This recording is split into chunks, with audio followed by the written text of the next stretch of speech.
But unfortunately, the attitude of some women, which is some of the matters at hand, is very, very discouraging. A situation where a woman, because of one reason or the other, will accuse a prominent leader of sexual harassment is a minus.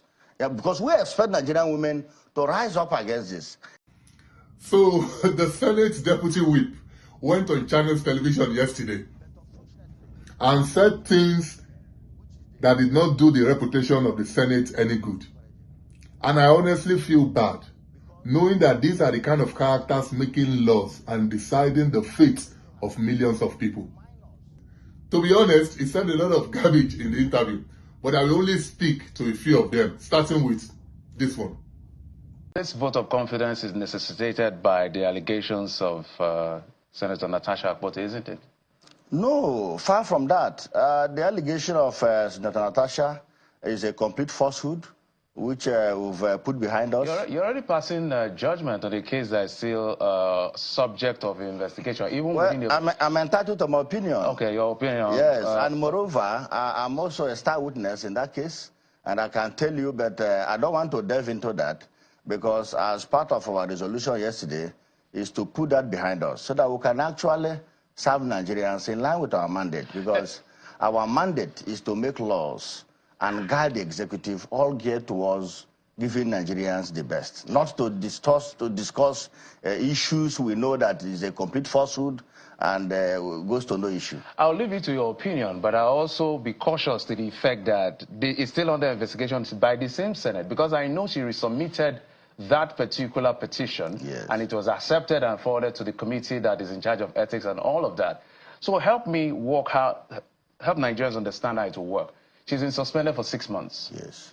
And then the committee is supposed to report back in 4 weeks. Is she not supposed to, and she's not supposed to appear at the premises of the National Assembly. So are you going to effect that? How does it work? If she's invited by the committee, she has a right to appear. She's suspended from the ordinary businesses of the parliament. But if she's invited to come and give her own side of the story or to come and prove her case in line with her petition, she has a right to appear, before the committee. So she's not been stopped, from appearing before the committee. So when principal officers like you will use assertions like it is falsehood, it is this, don't you think it is going to influence? It's already fait accompli, whatever the investigation is going to be at the end of the day. Why are you taking a side already in a situation that is still under investigation by the Senate? Well, I'm entitled to my opinion. Yes, there is no question about the fact that you are entitled to your own opinion, but of course not the facts. As a principal officer of the Senate, the least you could do is to pretend like you were impartial. But to come on national TV and blatantly show your bias, I think it's a disgrace, and you ought to be ashamed of your performance. And after this very revealing interview, how then can you convince the public that the Senate is indeed impartial? On whether or not Akpabio will testify before the committee investigating the matter, here is what he had to say, including, of course, how Senator Natasha has now made it very difficult for men to support women in politics. And without delving into the merit of the case, that is for a committee to do. But I can tell you authoritatively that in criminal prosecution, that's what we call prima facie evidence. If there is no prima facie evidence, that is evidence on the surface, then there is no case. Because I must tell you, she knows quite all right that what she's saying is to divert attention. But we're not disturbed. We're not disturbed because we know the truth. So 2 more questions on this issue. First, is Senator Akpabio going to be investigated by the Ethics Committee? Is he going to testify, just like she will be invited to testify? All the parties involved will appear before the committee, including the Senate President. He will come and testify, and his testimony will be recorded. Likewise, other senators, because on the alleged date of the incident, so many senators were there. So, for example, I'm one of the star witnesses. I will come and tell the world, which I have been telling the world, what I saw. But we have put that. Of course. I even drove in the same car. Were you there for every step of the way? Both from beginning to the end, and we went back in the same vehicle. I was the closest person to her that day. Okay. So, Away from that in a moment, what do you think the perception of Nigerians is to how the Senate or the National Assembly responds to concerns about women? Because there's a perception out there, whether that perception is true or false. Do you understand what the perception is? And how is the Senate handling it? Our view towards women is to accommodate them more in politics. And just a few days back, we had a gender equality bill that was introduced by the Senate Committee Chairman on Women Affairs. And we have also interacted with other parliaments across the world. And we are going to take that step to make sure that women are given more seats in the parliament. For example, in a place like Morocco, there are some reserved seats for women because in most cases, women find it difficult to win an election. So in such cases, there are some positions, seats allotted to them in the parliament through appointive processes, whereby the executive fiat will appoint females, senators or House of Rep members to come to the parliament, not necessarily going through election. So these are the things we have in stock for Nigerian women. And I must tell you, the 10th Senate is working towards that. But unfortunately, the attitude of some women, which is some of the matters at hand, is very, very discouraging. A situation where a woman, because of one reason or the other, will accuse a prominent leader of sexual harassment is a minus. Yeah, because we expect Nigerian women to rise up against this. No, they cannot, especially with people like you as principal officers in the Senate. How can they rise up when they can clearly see bias in almost all the places they turn to?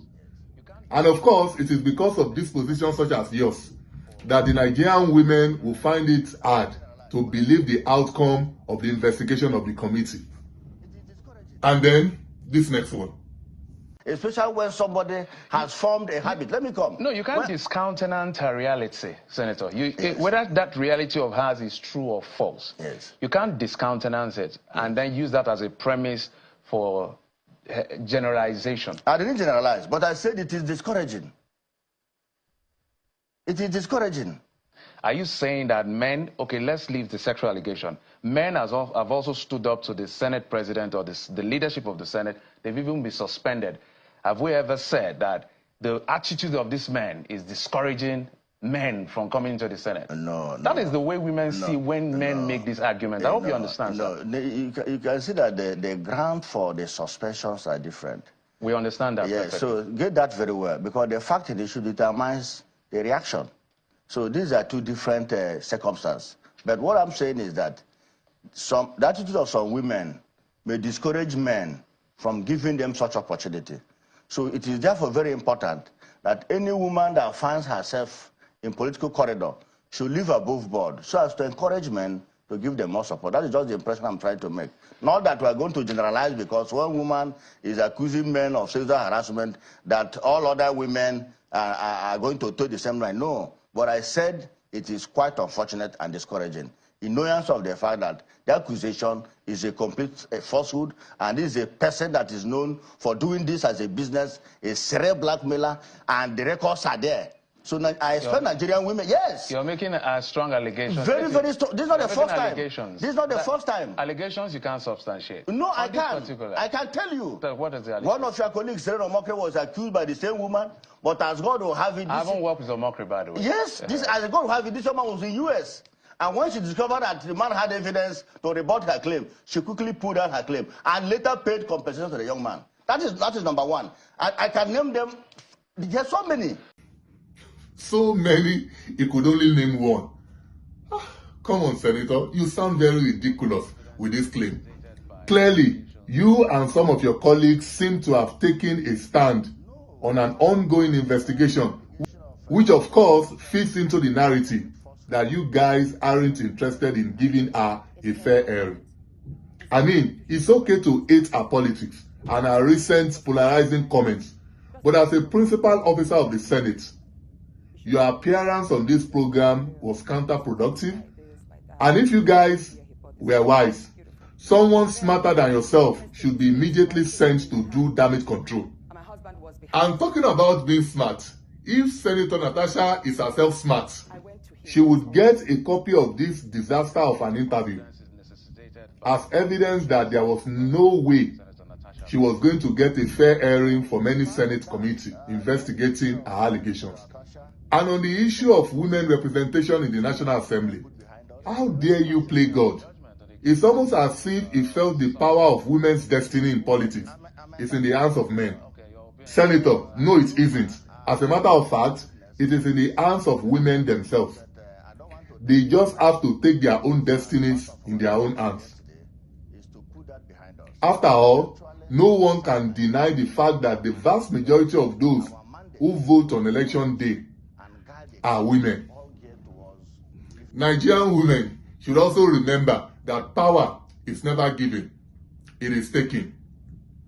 And then, of course, this final one. Let's go back to the Senate and some of the things that have arisen from this Senator Natasha, Senator Akpabio saga is the rules of the Senate. Yes. Let's talk about suspension. Is it fair that the quote-unquote attitude, behavior of a legislator will cost constituents 6 months of voicelessness in the parliament? Remove Senator Natasha's case. Everybody that has been suspended one way or the other, of course, most of them have challenged it in court, and court has said 14 days and all of that. But you have always argued that you are given the latitude to extend it the way you want. Is it fair to suspend a legislator for 6 months? Well, the suspension of a legislator is a punishment meted on such a legislator as a person. Affecting the constituents. It's not affecting the constituent, because what's supposed to go to the constituent will definitely go to them. For example, the zone intervention program, whether the senator is under suspension or not, it must go to that zone. And the essence of us suspending our colleagues is to ensure orderliness and decorum. Just like in NUJ where you belong, you have your rules and regulations.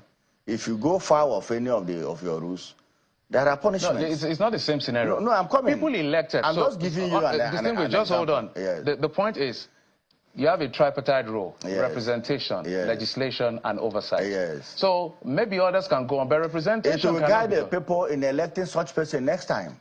Because if somebody elected to represent you is putting you to shame, you have to review the nomination during the next election. And that is why we have a recall process. If somebody is suspended, it means that they're not doing well. And the constituents have the right to recall you and put another person that will not be suspended. All right, Senator. I expect you to go to the merit of our rules, because you journalists, you don't look at those rules. For example, Order 6, Order 6 Rule 1, yes. Order 6 Rule 2. We expect you to juxtapose the provisions of these rules with what happened in the parliament. But unfortunately, we don't see you going towards that direction. There's no debate as to the issue of violation of the rules. Conduct. Good. What the people are interested in is sexual harassment. No, you should. That is not the issue. No. That one is to divert attention. No. And they are falling into it. They are all issues. No, we expect the press to blow the other one up. It is you that will blow your case. John, you are the one that will blow your case. Why are you blowing her case in this case? No, because I have told you that on the parliamentary conduct, it was very clear. We watched the plenary where... Very good. Senators, she violated the rules. Senators on all sides seem to have agreed, and some were appealing that it should be reduced. Good. So there was no debate as to that effect. The one that is of interest to people, because of the perception of the National Assembly about women, is the sexual harassment. It's complete falsehood, and we are putting behind us. We don't want to go into that. We are there to serve Nigerians, not to discuss triviality. Women are very important in the politics. Yeah, of course. She's not the only person there. Now, I think I've seen enough of this disaster of an interview. And if the Senate still has its head on its shoulders, it should immediately condemn this outing by their deputy chief whip. In addition, if the Senate is truly interested in addressing the negative perception it already has, especially against women, then the bare minimum it can do is to relieve this man of his position as deputy chief whip, or make him return to as many media outlets as possible to walk back his many unguarded statements. But in the final analysis, I still hold the view that Senator Natasha must provide incontrovertible evidence that she was indeed sexually harassed by Senator Akpabio. I see no alternative.